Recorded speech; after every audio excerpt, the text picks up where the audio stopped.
Hello, my name is Casper ter Horst. I'm one of the two founders of ProductIP. At ProductIP, we believe it's possible for anybody to sell compliant products at a competitive price. Selling without hassle, we help you to achieve that. In order to achieve that, we continuously create new functionalities. And today I'm going to introduce a new functionality called CHemp. It's a chemical assessment management platform. And with CHemp, we would like everybody to be able to deal with regulations like REACH, POP, or ROS. Why is it so relevant? Well, even a shower curtain can be recalled.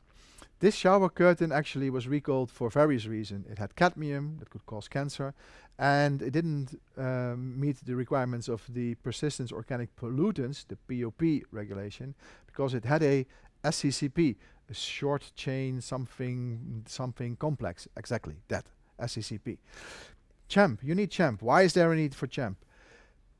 There's a constant increase of chemicals with restrictions, either completely forbidden or with a threshold in a certain application. The impact of having chemicals in products becomes more severe. Non-conformities lead to fines and recalls. One of the reasons actually why there are more and more recalls on chemicals is that it's much easier for market surveillance authorities to detect certain chemicals because of the development of smart sensors. Initiatives such as the EU Substances of Very High Concern database called SKIP enable market surveillance authorities to retroactively audit you on compliance of chemicals. So it's very important to, track your chemical compliance continuously as part of product compliance. Why are chemical legislations there? Let me go over you that shortly. REACH regulation. What is the essential requirement for REACH regulation? It's a protection of human health and the environment, mine's and yours. ROS directive has, as a general requirement, a restriction on hazardous chemicals in electronics.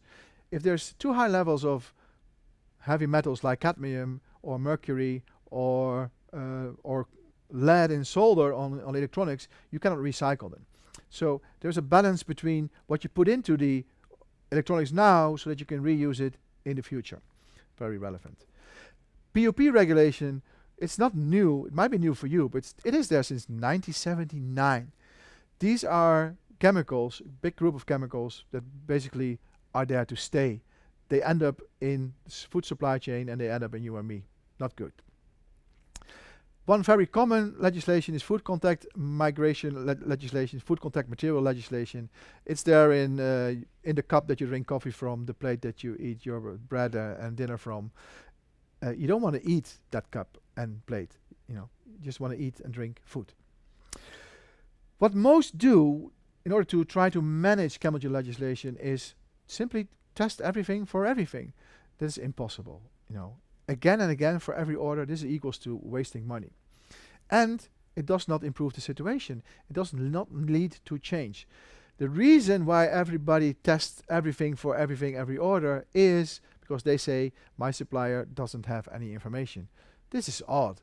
How can you make a product and not knowing what is inside all those parts that you use to make the product?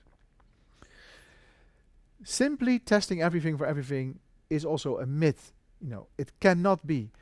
There are simply too many substances with restrictions, and each of those chemicals require their own way to extract them from another material and then to count and measure them. So it is not a way forward. And actually, it's not required to do testing. Really? Yeah. Regulation does not say you must test. Regulation says there need to be a reasoned assumption of conformity. Yeah. So you can also deduct what's not there, reliable not there, you don't need to test it. With CHemp, we have come up with a solution where you can start to manage that even if you are not a specialist. So what do? Well, it's like a ProductIP technical file. Follow a predefined Q&A, and the outcome is a chemical risk assessment report. We eliminate what is not worth testing, and we highlight what you still should be testing, and via what protocol. You now have a specified test protocol which you can use to shop for testing at different laboratories. Basically, we made you a specialist. The CHemp report plus that test report together prove that you are in control. But the key is, together with your supplier, start to structure first, then test. Because there's no use to apply logic to a chaotic structure. Yeah.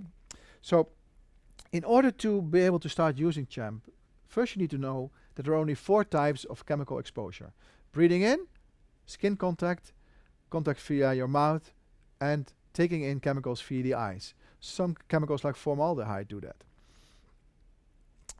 CHEMP starts from within the technical file. You find it in the bill of material.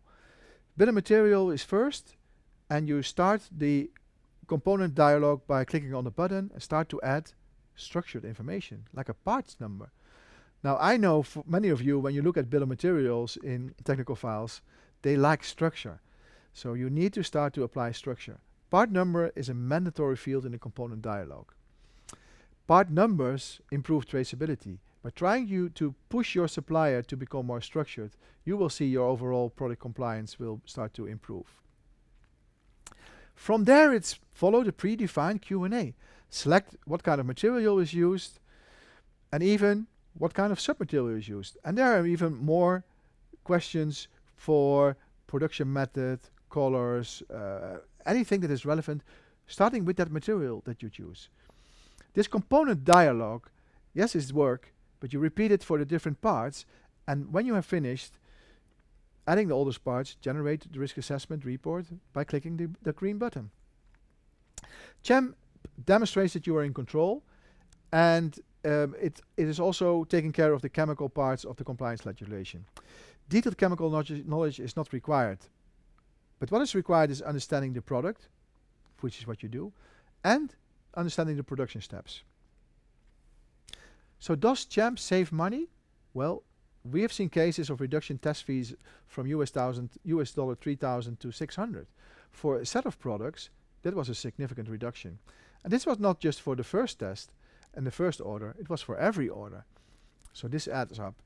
Even for products with a relative cheaper test program, using CHEMP will give you more insights in the risks. It forces your supplier to become more structured, and this is in the long term also a cost reduction. So do you recommend CHEMP to be used for lesser complex products? Yeah, always. It gives you insight in the chemical risk. Even a shower curtain can be recalled, right? Would you call that a complex product? Can you eliminate all testing with CHEMP? No, you cannot. We cannot guarantee that. You know, some substances are actually a byproduct of certain chemical processes during the production. Now the question is your supplier aware of that, and are they able to do spot checks? That would be ideal, wouldn't it? A system of random checks is always necessary, and it keeps your supplier awake and alert and on their feet and trying to do their best for you. So, do I need to do a risk assessment for each article in the file? No, you can do a risk assessment for all the articles in the file. The bill of material tab is not linked to any of the products. So if you have 4 products with a different housing, with a different color, add those 4 housing parts with the different colors just to the bill of material, yeah? With their own part number. This is way too much work for me. I cannot do it. I don't have the time for this. I can imagine if you need to do a chemical risk assessment based on this order quantity again and again and again, I think you have the wrong end of the stick. The best way to deal with this is to have your supplier create a file in their own account and do the chemical risk assessment and share the whole results with you. File request is a good alternative for invite. Furthermore, suppliers not only have all the information, they can do this work and take in all the cost for all the production that they do, where you have to do it on a limited variation of the range and only for the ordered quantity. So perhaps you could start to change the process. With CHEMP, I think you can even be in control of chemical legislation. If you've run into chemical legislation issues and you feel that there's still lingo that you don't understand, I recommend that you look into our ProductIP articles or sign up for one of the trainings, either basic or advanced trainings on these topics. With CHEMP, I think ProductIP has developed a unique opportunity and a nice feature to the program, and looking forward to see your responses on that.